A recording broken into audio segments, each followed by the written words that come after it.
Shabbat Shalom, how you doing? This is Aliyah bin Yaakov. I'm back once again. I'm about to do something a little different right here. Like I say, I usually go into the Torah. Excuse me. I usually go into the Torah and I use the Hebrew to prove a lot of points and the facts that I make. But what I'm going to do right now is because there's something that I haven't been able to do. Is there's a book that's available. It's in what we call apocrypha book. It's actually called Sefer HaYashar, and in the Hebrew that translate as the book of the uprights, the book of the right ones. Okay, and the right ones or the upright is actually a book that describes the lives of what we call patriarchs.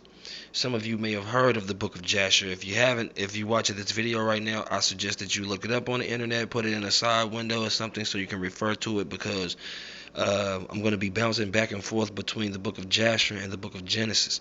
Now, the point that I'm finna prove today is that, a lot of people forget that Father Abraham was a dark man.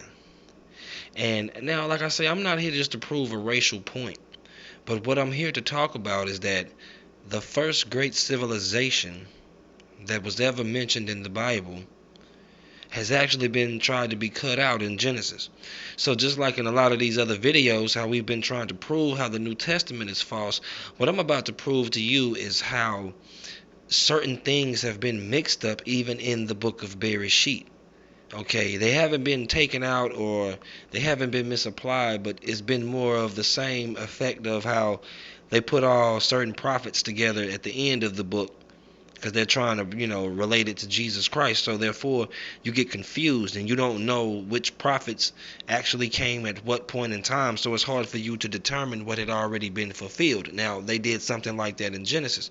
So what I'm about to do, I'm about to show you how Ham, okay, the father of the African nations, Abraham and Nimrod and Egypt and Ethiopia and all of these people were connected to Mesopotamia, in order to understand who the Chaldeans are. Okay, now, and we're going to realize to ourselves also what is a Hebrew, because see, us, we say that we're Hebrew, we say that we are from the Evarim because we're from the seed of Ever, which means the people of the east, from the ancient Mesopotamia. But we got to prove to the people, what were the ancient Mesopotamians? Were they necessarily Shemitic people? All right, in order for us to say that we're Hebrews, because we have a lot of people who are saying that they're Jews, and people who say that they come from these lineages, they probably do. Like a lot of the people who are in the Middle East today, we got to understand that they're not Hebrews though, but they may be Yehuda, they may be Yesharel, but they're not Hebrew, and we're going to understand it. And I'm going to show you how I believe that they took a lot of, well, they didn't take out. The reason that they don't publish the book of Jasher as much into Christianity is because of the slavery that happened to our people. So it's already that they try to flood it into your mind that the Egyptians were white people with the movies that they make. But the book itself, Genesis itself, does describe these things, but the book of Jasher goes into more detail. Now, first, we're going to start in the book of Genesis in the 11th chapter. We're going to start reading in the 27th verse through the 32nd verse, and also the 12th chapter, the first verse. 11 and 23 goes like this. Now these are the generations of Terah. Terah begat Abram, Nahor, and Haran begat Lot. And Haran died before his father Terah in the land of his nativity, in Ur of the Chaldees. Now, I'm going to point out something. That word Chaldees right there in the Hebrew is actually a word Kashdim. Kashdim.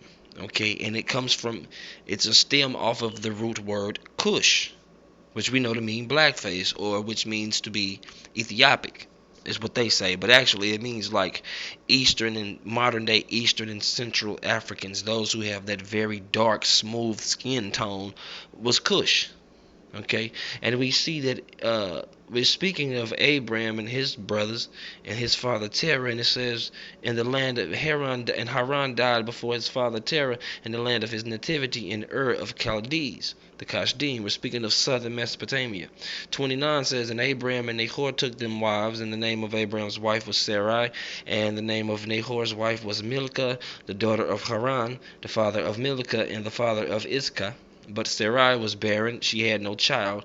And Terah took Abram his son, and Lot the son of Haran his son's son, and Sarai his daughter-in-law, his son's Abram's wife, and they went forth with them from Ur of the Chaldees, or the Kasdim, to go into the land of Canaan. And they came unto Haran, and dwelt there. And the days of Terah were 205 years, and Terah died in Haran. 12:1 says, Now Yahuwah says unto Abram, Get thee out of thy country, and from thy kindred, and from thy father's house, unto a land that I will show you. Now, what I'm about to point out to you is how out of line that this is. Notice I'm reading from 11:27 through 32 and 12:1. But what if I was to tell you that Abram, Terah, Lot, and Haran, and all of these people were alive during the Tower of Babel? Now, if we go back prior over to 11, chapter 1, 11 verse 1, it says, And the whole earth was of one language and of one speech. And it came to pass, as they journeyed from the east, that they found a plain in the land of Shinar, and they dwelt there. And they said one to another, Go to, let us make brick and burn them thoroughly. And they had made brick for stone, and slime had they made for mortar. This is speaking of what we know to be the Tower of Babel, because it goes on to say in 4 and 5. I'm going to come back to that. Who is they? Who are the Chaldeans? We need to figure out who the Chaldeans was. Who was the people who were in control of this area at this point in time? Does the Bible give us the information? Yes, it does. Now, how are we going to do this? Is we're going to go back to Ham. Like I said, I'm going to connect Abraham, Nimrod, and Ham, and we're going to show you the connection. Now, we've been taught about Ham a lot of things. Okay, I know a lot of us, we've read in the dictionary where it says Ham was the progenitor of all of these other races except the Negroes. Okay, and is a reason being because our root is from Shem. Our root would be Shemitic, but I'm going to prove to you that they were dark-skinned people from day one. We're going to go into 9 and 20. We're going to get something straight here. I'm going to show you how they've also put in a bunch of nonsense to throw off your understanding.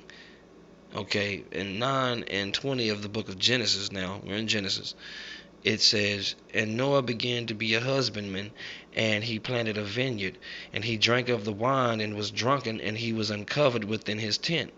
And Ham, the father of Canaan, saw the nakedness of his father, and told his two brethren without.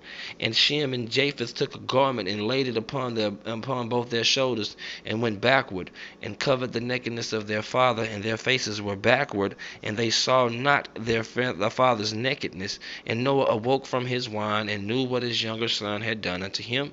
And he said, Cursed be Canaan, and the servant of servants shall he be unto his brethren. And it goes on and on. This scripture was justified to do a lot of slavery, ladies and gentlemen, because of the byword, because of the Jewish folklore that had been attached to this story. Notice that everybody said that Ham sodomized Noah when it said he seen his nakedness. Notice it said it seen his nakedness. So people say that he sodomized him because Shem and Japheth, they went in, they didn't look at their father. So automatically they're trying to call all African people perverted, for one.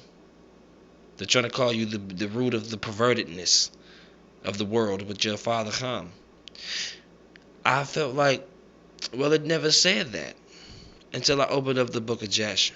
Now what I'm going to do is take you to the book of Jasher, the 7th chapter and the 23rd verse. And I want you to listen very closely now.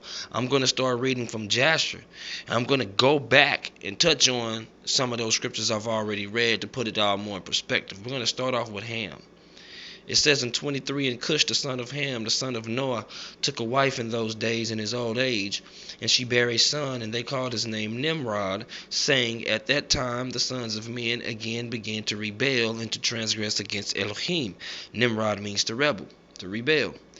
And the child grew up, and his father loved him exceedingly, for he was the son of his old age. Now, if we go back over into Genesis to coincide with that, we see in 10 and 8, in Genesis 10 and 8, it says, And Cush begat Nimrod, and he began to be a mighty one in the earth. Remember that, okay? Now, we're going back to Jasher 24, 7 and 24. He says, after him saying that Nimrod grew up, and his father loved him exceedingly, for he was the son of his old age.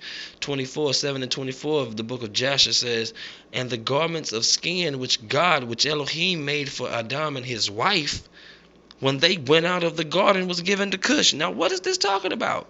Notice this. It says that, and the garments of skin which Elohim made for Adam and his wife, when they went out of the garden, were given unto Cush. Now we're going to wonder, how did Cush get it? But we're going to go back and confirm in the book of Genesis to understand what we're talking about. When we go into the book, chapter 3, verse 21 of the book of Genesis, it says, And unto Adam also and to his wife did Yahuwah Elohim make coats of skin and clothe them. Okay? And this is before he was to drive them out. Now, notice what it just said after that. After the death of Adam, the garments were given to Enoch and to the son of Jared, Enoch the son of Jared. And when Enoch was taken up to Elohim, he gave them unto Methuselah his son. And at the death of Methuselah, Noah took them and brought them to the ark. And they were with him until he went out of the ark. And in their going, listen to 27, and in their going out, Ham stole those garments from Noah his father, and he took them and hid them from his brothers. Now, let's read Genesis 9:22 again. And Ham, the father of Canaan, saw the nakedness of his father and told his two brethren without. Let's read Yashar 7 and 27 again. It says, And in their going out, Ham stole those garments from Noah his father, and he took them and hid them from his brothers. Is the next word in Joshua, what does it say in 28? And when Ham begat his firstborn Cush, he gave him the garments in secret, and they were with Cush many days. It doesn't say nothing about Japheth or Shem going in backwards to cover up their father in this book. Not saying that didn't happen, but we see the part of the story that wasn't told. Now, why would they want to hide the fact that Ham, when he seen Noah naked, that he took some garments that was given to him, passed down through the lineage from Adam? Why would he want to steal that? But then also we got to ask ourselves, why would they hide that? We're going to continue on in the book of Jasher in 29, 7 and 29. And Cush also concealed them from his sons and brothers. And when Cush had begotten Nimrod, he gave him those garments through his love for him. And it says, And Nimrod grew up, and when he was 20 years old, he put on those garments. So finally here we see Nimrod grows up. Cush passes it on to Nimrod now. Cush means blackface, so this is his son, Nimrod, which means the rebel. So now we know that Nimrod was a black man. He was the son of Cush. He was the son of the father of the black people. You don't think that he took out, not black people, but the dark-skinned Central Eastern African people. The silky, black, dark-skinned people. You know who they are. You know what I'm talking about, my beautiful Cushite people. I'm not going to call you ugly. I'm not going to talk down on you. You know what I'm saying? It's beautiful to be black, because I'm going to show you how Hebrews and Cushites, we stem from the same roots. He says in 29, And Cush also concealed them from his sons and brothers. And when Cush had begotten Nimrod, he gave him those garments through his love for him. And Nimrod grew up, and when he was 20 years old, he put on those garments. 30 says, And Nimrod became strong when he put on those garments. And Elohim gave him might and strength. And he was a mighty hunter in the field. And he hunted the animals, and he built altars. And he offered the animals before Yahuwah. He offered sacrifices. Nimrod offered sacrifices. He became a mighty hunter. What does it say in Genesis 10 and 9? And he was a mighty hunter. It says before Yahuwah. This word Alpene Yahuwah means in the presence of Yahuwah also. When it says before, it means in his presence. So 9 says he was a mighty hunter in the presence of Yahuwah, or before Yahuwah. Wherefore it is said, even as Nimrod, the mighty hunter, before Yahuwah. You can read that in 10 and 9 in your Genesis. So in Jasher 7:30 it says Nimrod became strong when he put on those garments. Those garments that was taken, and that's why Noah cursed Ham. Noah was thinking he was probably going to give it to Canaan. But he didn't. He gave it to his latter son. He didn't give it to his firstborn because he was cursed. Why would Ham give it to his firstborn after he was cursed for stealing these garments? Because Noah knew that that's where the power of Yahuwah was. And he wanted to pass it on to Shem because he felt that Yahuwah, obviously he felt that Yahuwah had chose Shem to carry his name. And that's what he wanted. He wanted his son Shem to carry it. But we're going to continue on 7 and 31 in the book of Jasher now. And Nimrod strengthened himself, and he rose up from amongst his brethren, and he fought the battles of his brethren against all their enemies round about. Now, who is his brethren? Of course, we know to be the Cushim, right? He was a Cushite. His father was a Cush, and he was a Cushite. He's the grandfather of Ham. So who is his brethren? The children of Ham. The children of Cush, the children of Ham. Those would be his brethren, his family members, his cousins, his relatives. Okay, Nimrod strengthened himself. We're in 7 and 31 of Jasher. And Nimrod strengthened himself, and he rose up from amongst his brethren, and he fought the battles of his brethren against all their enemies round about. And Yahuwah delivered all the enemies of his brethren in his hands, and Elohim prospered him from time to time in his battles, and he reigned upon earth. Yahuwah gave strength to Nimrod. It said that Elohim prospered Nimrod, the son of who? Cush, the son of Nubia, Ethiopia, Eastern Africa, y'all. The son of Eastern Africa, of the father of the progenitor of the Eastern and Central Eastern African people. And the Indian people, too. Why you think they got a mountain range over there called, what is it called? A Kushan Hinduan something? You know, I need to look it up. I'm sorry if I was wrong about that. And I got a picture I want to show you people real quick. Look at this picture that I picked up off the internet. It's a picture of the ancient so-called story of the Hindu people. You see this kind of brown-skinned guy with this very dark-skinned lady? I'm pointing out to you the origins of what the people of Mesopotamia will look like in these days and time. And we're pointing out where Nimrod is the son of Cush. Now remember that. Now, he fought battles for his brothers, it says in 31, against all their enemies round about. And 32 says, and Yahuwah delivered all the enemies of his brethren in his hand. All the enemies of the children of Ham, all the enemies of the children of Cush, Yahuwah delivered in the hands of Nimrod. And Elohim prospered him from time to time in his battles, and he reigned upon earth.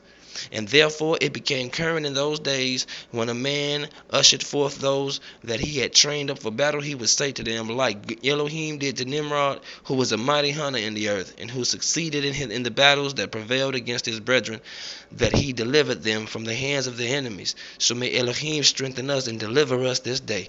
That's just like in Genesis 10 and 9, where it says he was a mighty hunter before Yahuwah. Wherefore it is said, even as Nimrod the mighty hunter before Yahuwah. So let every word be established by 2 or 3 witnesses. But we're going a little bit more in detail in that book of Jasher, right? Notice it said that Nimrod was protecting his people. Yahuwah chose the children of Ham first. He chose the children of Cush to be with first after the flood. Of course, these so-called Jews who calling themselves Shemitic people, some of these Shemitic people who were calling themselves Israel, calling themselves Hebrew, just because you're Shemitic don't make you Hebrew. See, they wanted to cut this out because they understood to be a Hebrew meant to be an Asiatic and Afro-Asiatic person. You would have to be a mixture between Eastern Asian, and African. That's what these people was, and I'm getting more into it. 7 and 34. After the people just prayed and said, may Elohim bless them like he did Nimrod and make them a mighty warrior. 7 and 34 of the book of Jasher says, now when Nimrod was 40 years old, at that time there was a war between his brethren. Listen to what it's about to say, y'all. When Nimrod was 40 years old, at that time there was a war between his brethren and the children of Japheth, so that they were in the power of their enemies. And 35 says, and Nimrod went forth at that time, and he assembled all the sons of Cush and their families, about 460 men, and he hired also from some of his friends and acquaintances about 80 men and he gave them their hire. And he went with them to battle. And when he was on the road, Nimrod strengthened the hearts of the people that was with him. Notice what he said. Who did he go get to fight against the children of Japheth? Oh, you know why they cut this out, huh? Come on, Akis. You know why they cut this out. Because it said he went to battle with the brethren, with his brethren. And then it says who his brethren was to fight against the children of Japheth. In 35, it says he gathered and assembled all the sons of Cush. All the sons of Cush. And who were the sons of Cush? Seba, Havilah, Sapta, Ra'amah, Sapteka, Sheba, and Dedan. Come on. That's who he gathered up. The people who we know as the Nubians and the Ethiopians today. The people who we know as, now they've been mixed with a lot of different people. But the ancient Cushite would be the Nubian people of Sudan and the people of Kenya. So that means Nimrod was a Kenyan. Now keep that in mind. We're going to go on to say in 36, and he said to them, do not fear, neither be alarmed, for all our enemies will be delivered into our hands, and you may do with them as you please. And all the men that were about 500, and they fought against their enemies, and they destroyed them and subdued them. And Nimrod placed standing officers over them in their respective places. They destroyed the children of Japheth. You know why they hear this. It's showing you right here there was no possible way that there was a European person in this land, because the children of Cush drove out everybody from out of the land of Mesopotamia. And if you didn't leave, you were what? Under their control. 37 says, and the men were about 500, and they fought against their enemies, and they destroyed them and subdued them. And Nimrod placed standing officers over them in their respective places, and he took some of their children as security, and they were all servants to Nimrod and to his brethren, and to Nimrod and all the people that were with him turned homeward. Homeward being where? Cush, Africa. So not only did he took as security, he took the children of Japheth, he took the children of Shem who were in this land. Everybody was under the control of the children of Cush. Here we see the first black empire right here in the Bible. The Mesopotamian area was it was the fatherhood, the motherhood of the nations that we know as Nubia. Was in Mesopotamia, ladies and gentlemen. It goes on in 40 to say, and he set over his subjects and people, princesses and judges and rulers, as is the custom amongst kings. So here we understand he's popped off this custom amongst kings to have people over them. And he dignified people. Now this is going to bring us into how Abraham is connected to this, because in the Bible, like we just showed you over here in the Bible, that on one part it's in 10 and 8 and 9, and then you can skip all the way over to I'm going to show you how you're finna skip over a whole story. They put it backwards. They took out something. 42 says, and whilst he was reigning according to his heart's desire, after having conquered all his enemies around, talking about Nimrod, he advised, no, I'm sorry, I skipped the verse, 41, and he placed Terah, the son of Nahor, the prince of his host. Who? Terah, the son of Nahor, the prince of his host. And he dignified him and elevated him above all his princes. And who are we talking? Who was Terah? So you see how Terah's name just got mentioned up, and he was put in what? In the Tower of Babel. Ain't even happened.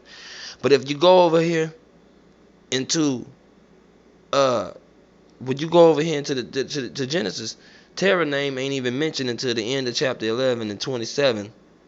Okay, but the Tower of Babel happens in the first chapter of 11. Cush's name is mentioned as being a mighty warrior in 10 and 8, and you don't hear nothing else about him. It just goes into the genealogies of Ham, the rest of Ham's children, the Canaanite children, and the Shemite. They don't say nothing about Abraham. It says about Eber. It goes all the way down to the family tree of Joktan. Okay. And then it skips over into the 11 and starts talking about the Tower of Babel. But here we ain't even in the Tower of Babel yet, because while Abraham was around during the Tower of Babel, so was Nimrod still around. They not mentioning it. That's who the day was in 11 that we finna figure out. And now, see, we have Terah. So the father of Abraham, he became the prince of the host of Nimrod. He became his right-hand man, just like Joseph did in Egypt.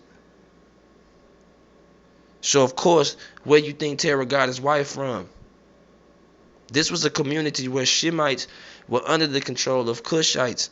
So this developed the first civilization over there that we know as dark. The Hebrew civilization was created by a mixture of not Egyptians, but a mixture of Ethiopians, of Cushites, and a mixture of Shemitic people.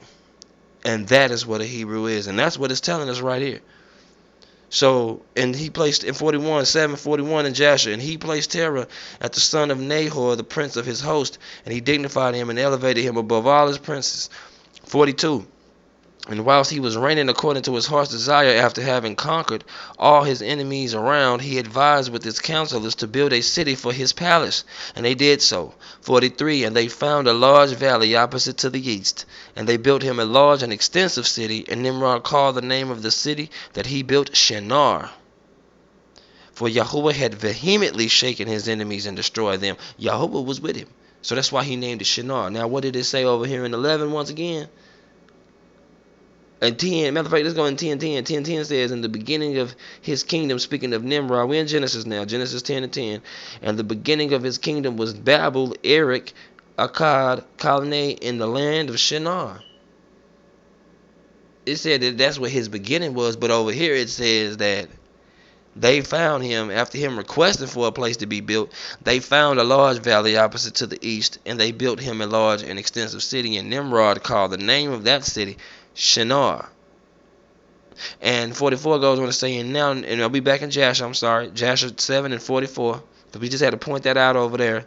It let you know where he started his kingdom. Everything that's in the Mesopotamian area in Genesis 10:10 through 12 is just letting you know that Nimrod's, his kingdom, the son of Cush, the son of, and we know here that he just went to battle, it told us, and he pushed out the children of Japheth, and everybody who was there, the children of Shem, they were under his subject. And he assembled all the sons of Cush. Everybody from the Ethiopian area, from the Sudanian area, and all of the Cushite people who were on the Saudi Arabian peninsula, he brought them to Mesopotamia, and they built a city called Shinar. And 44 says, and Nimrod dwelt in Shinar, and he reigned securely, and he fought with his enemies, subdued them, and he prospered in all his battles, and his kingdom became very great. 7:45 in the book of Jasher says, and all nations and tongues heard of his fame, and they gathered themselves together to him, and they bowed down to the earth, and they brought him offerings, and he became their Lord and King, and they all dwelt with him in the city of Shinar, and Nimrod reigned in the earth over all the sons of Noah, and they were all under his power and counsel. And this is where it all turned around. This is where Nimrod, the son of Cush, became the first so-called Antichrist, end-time beast, the one world government. This is why it says in 11 in the book of Genesis in 11:1, and the whole earth was of one language and of one speech. And it came to pass as they journeyed from the east that they found a plain in the land of Shinar, and they dwelt there. Okay, so it skipped out the whole part about Nimrod summoning up, calling up these people. It left Nimrod all the way out in the Genesis, because it's still gonna let you know that these were Cushite people. They didn't want you to know that the Chaldeans were an offspring of Ethiopians, and out of the Chaldeans, the offspring of the Ethiopian people, a mixture of Ethiopian and Shemitic people, came forth what we know as Hebrews. It goes on in 7:45. After I say they bowed down to him, 7:46, and all the earth was of one tongue and words of union, but Nimrod did not go in the ways of Yahuwah, and he was more wicked than all the men that were before him from the days of the flood unto those days. So here, this twisted his head up when they bowed down to him, y'all. Made him the king, made him God. But you know what's funny about this? This is a black man, the son of a Nubian, who became king of the entire world in the ancient days after the flood. And he's about to build a tower, and we're about to see what he brought into the world that is still around today. And ain't it funny how they call him Barack Obama, the next Antichrist or the next beast and leader of the New World Order, and he comes from the same stem. His father was from Kenya. His father probably comes from the root of Nimrod. I'm just saying that now, so don't take that as doctrine and run with it. But we're gonna continue on. In 47 it says, he made gods of wood and stone, and he bowed down to them. And he rebelled against Yahuwah, and taught all his subjects and the people of earth his wicked ways. And Mardan his son was more wicked than his father. And everyone that heard of the acts of Mardan the son of Nimrod would say concerning him, from the wicked goeth forth wickedness. Therefore it became a proverb in the whole earth, saying, from the wicked goeth forth wickedness. And it was current in the words of men from that time to this. And Terah, the son of Nahor, prince of Nimrod's host, was in those days very great in the sight of the king and his subjects. And the king and the princes loved him, and they elevated him very high. And Terah took a wife, and her name was Amthelo, the daughter of Cornebo, the wife of Terah, conceived and bare him and a son in those days. Here we notice that over here it says straight up in Genesis 11 and 27, it didn't say nothing about no wife for Terah. It just said that now these are the generations of Terah. Terah begat Abraham, Nahor, and Haran begat Lot. It didn't say nothing about a woman named Amthelo, the daughter of Conebo. You know why? Because she was Cushite. They don't want you to know that. That Abraham was part Cush. That Abraham was part Hamitic. He was part Hamitic. The Chaldeans were Shemitic people. The children of Ham controlled this land. Okay?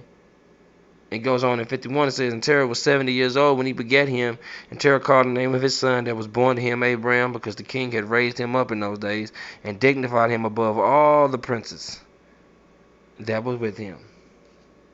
Okay? So we see now Terah, the father of Abraham, was in the king's court. And he was his prince of hosts. So he gave him a wife, of course. So now here we see Abraham. Father Abraham is a black man. Because Terah probably was a brown-skinned person. I'm not going to take that away from it and say that he was just completely dark black already. He was Adamic. He was Adamic. He was probably Edomic. He was of a brownish red tone. And so what I just showed to you is just that, they've hid out a lot of knowledge, and the information is there. Things that we've been lost about for so long that we forgot to, to know where it's at. It had been taken out. Now, I've proved to you that a lot of 11 has been put in backwards, and they kind of just chopped it up so you couldn't understand who was in control of the world at this time. And then it's going to start after 12 is just basically going into the story of Abraham and him going into Egypt. They really cut out the whole lineage of Abraham because they don't want you to put it together to realize that Abraham comes from an Ethiopian people. You know what I'm saying? And that's why he had such a good rapport with the people of Egypt. And they're not understanding that. They're not understanding now. Now we can start to understand why Abraham has such a good rapport with Abimelech, of the Amalekites and all of these different other people, the Philistines, the children of Shechem, the Hivites. These are children of Ham, black men. And he was black just like them. It's just that he was from the East. He was a Negroid, but he was just a little bit different because he actually was mixed with a more Arabic, Middle Eastern looking people. The original Hebrews were Asian looking people too. The people that we know as Filipinos, Samoans, those are Shemitics. Those are the children of Elam and Arphaxad and all of those people. That's what they are. But the Israelite, the Hebrew, was a mixture of people that came out of Chaldea under the control of Nimrod. Because that's what Abraham was. He came out of the house of Nimrod, y'all. The house of Cush. And that's what we just proved to you. Now, we're going to go real quick to the Tower of Babel in 11. It starts off in 11, and it goes all the way down. And it says real quick, and this is in Genesis 11, starting at 1, and the whole earth was of one language and one speech, and it came to pass as they journeyed from the east, and that they found a plain in this land of Shinar, and they dwelt there, and they said one to another, go to, let us make brick and burn them thoroughly. And they had brick for stone, and slime had they for mortar. And they said, let us build us a city and a tower whose top may reach into heaven, and let us make a name, lest we be scattered abroad upon the face of the whole earth. And Yahuwah came down to see the city and the tower which was the children of men builded. And Yahuwah said, behold, the people is on, and they have all one language, and this they begin to do. And now nothing will be restrained from them, which they have imagined to do. Go to, let us go down, and there confound their languages, that they may not understand one another's speech. So Yahuwah scattered them abroad from thence upon the face of all the earth, and they left off to build the city. Now therefore, is the name of it called Babel, because Yahuwah did there confound the languages of all the earth, and from thence did Yahuwah scatter them abroad upon the face of the earth. This is what happened in the days of Peleg. Okay, it was talking about Peleg in 10:25, and unto Eber were born two sons. The name of one was Peleg, for in his days was the earth divided. Okay, now it speaks about that, so we notice that the children didn't scatter yet. When they went over here to Abraham, the Tower of Babel hadn't even happened yet. So the whole scattering did not come until after the Tower of Babel. This part about Abraham and his father and his family, we're going to get into that. But we're going to go to 9 and 20 now in the book of Jasher. And it says, and King Nimrod reigned securely, and all the earth was under his control, and all the earth